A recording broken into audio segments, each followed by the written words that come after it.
Mes chers compatriotes, notre nation se trouve une fois de plus confrontée à une menace qui vise son existence même, son identité, son unité, sa dignité et son honneur. C'est pourquoi je prends la parole aujourd'hui pour rappeler avec la plus grande fermeté une vérité inaltérable.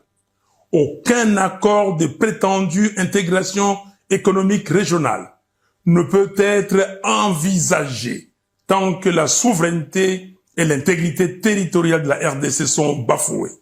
Comment peut-on parler de coopération lorsque les forces rwandaises et ougandaises occupent nos terres, exploitent nos ressources et provoquent les déplacements, la mort et la souffrance de nos concitoyens?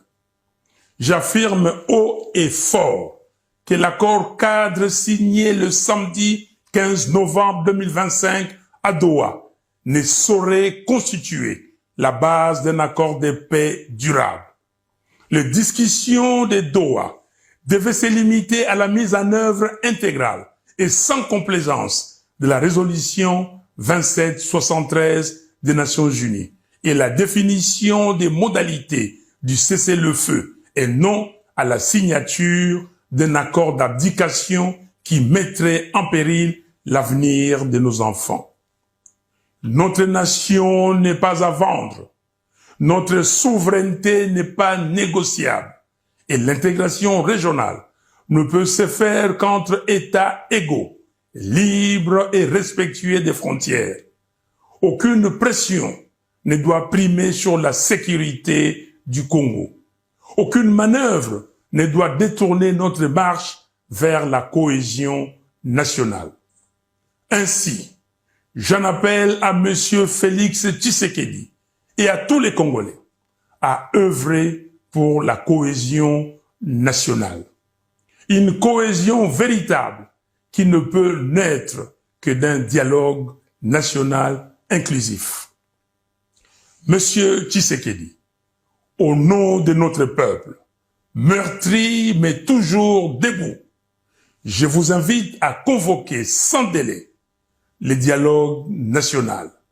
Sinon, l'histoire vous tiendra responsable de la balkanisation du Congo avec messieurs Kagame et Kabila. Aucun accord extérieur ne saurait précéder la réconciliation des enfants du Congo rassemblés pour proclamer d'une seule voix la cohésion nationale. Peuple congolais, c'est maintenant que se joue notre avenir. C'est maintenant que chacun doit s'élever pour défendre ce qui reste la valeur sacrée de notre histoire, l'intégrité territoriale du Congo. Jeunesse congolaise, vous qui êtes l'âme vive de la nation, l'heure n'est plus à la résignation.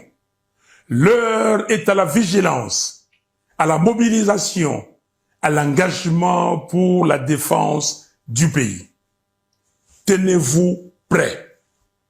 Un peuple uni ne sera jamais vaincu. Un Congo debout ne sera jamais balkanisé. Je vous remercie.